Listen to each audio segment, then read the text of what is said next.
You probably know someone who eats just as much as you do, never spends hours at the gym, and yet their belly is perfectly flat. It is easy to write that off as genetics, but the science says otherwise. The real difference happens before 9 a.m., before either of you eats a single bite of food. Your body makes a critical decision within the first 60 minutes of waking up. This graphic shows the two completely opposite modes your body runs on. On the left is fat-burning mode, driven by low cortisol and low insulin. On the right is survival mode, where high cortisol and high insulin force your body to hold on to every pound it has. These two states cannot exist at the same time. And here is why this matters for your midsection specifically. Visceral fat, the fat wrapped around your organs, has 3 times more cortisol receptors than fat anywhere else on your body. When cortisol stays elevated in the morning, your belly becomes the primary target for storage. Every morning, your body decides which mode to run on for the rest of the day. Most people accidentally vote for survival mode before they even brush their teeth, locking their metabolism into fat protection, regardless of how much they diet or exercise later. Let us look at the very first thing your hand does when your eyes open. For most of us, our phone is our alarm clock, so within 30 seconds, we are scrolling through emails and news. This chart plots typical morning cortisol levels.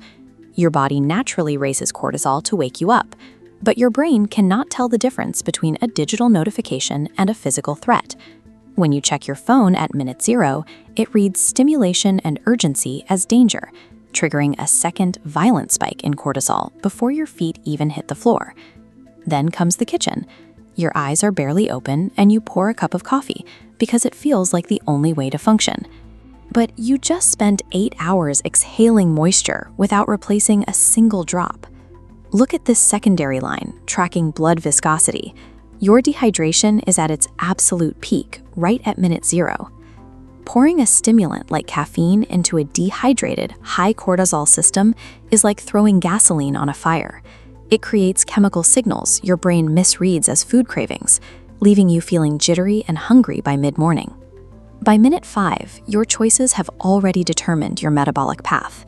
You are either entering the day in a state of calm balance, or you have thrown your nervous system into a state of chemical panic. Next, we move into the first 30 minutes. Most people spend this time entirely indoors, walking from a dark bedroom to a brightly lit kitchen to grab breakfast. This diagram illustrates your circadian rhythm. This 24-hour internal clock coordinates your sleep-wake cycles and directly sets the dial for insulin sensitivity, controlling how your body handles fuel for the entire day. When you stay indoors, your body never receives the natural sunlight required to set that clock.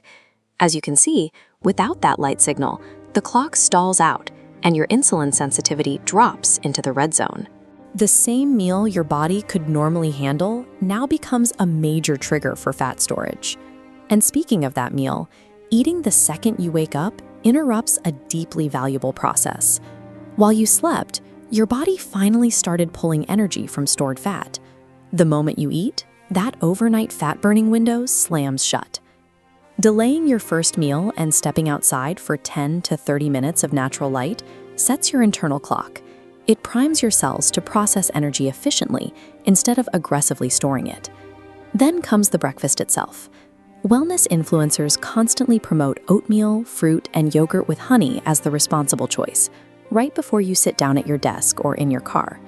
This chart demonstrates exactly what that meal does to your blood sugar. Pouring carbohydrates into a fasted system creates this massive, sharp spike. Your pancreas responds by releasing a flood of insulin to deal with the sugar, trapping you in this shaded area, fat storage mode. 90 minutes later, you hit a steep crash that tells your brain to go find more food immediately. But look at this second, gentle curve. When you build your first meal around at least 30 grams of protein, your blood sugar and insulin response remain stable and flat. Brain scans show this actually reduces the neural activity linked to food cravings for hours afterward. Now, let us look closely at what happens when you take a short walk right after that meal. This is a cross-section of your blood vessel and muscle tissue. Normally, glucose waits for the insulin receptor door to open, but gentle muscle contraction opens a biological side door, pulling glucose straight into the tissue without needing insulin at all. By combining a high-protein breakfast with just 10 minutes of light movement, you bypass your body's primary fat storage hormone. When you look at this entire morning routine, something striking stands out. Not one of the habits actively making belly fat worse involved overeating. Not one of them was a failure of willpower. The phone, the artificial darkness, the early caffeine, these were all just biological communication tools. To your nervous system, they converge into a single message, hitting a glowing red danger signal. Your body cannot tell the difference between a stressful email and a predator in the woods. When it senses a threat, it locks away energy in your belly to ensure you survive. Your metabolism is not broken. It is doing exactly what it was designed to do. The moment you realize this, the entire equation changes. Fat loss stops being a biological battle you keep losing when you simply stop handing your body the chemical stress signals that trigger protrusion mode. Change the signals and your body changes its answer. Tomorrow morning, pick just one of these default habits and swap it out. Drink water before coffee. Walk outside for 10 minutes. Give your system the safety it needs to finally release that stored fat.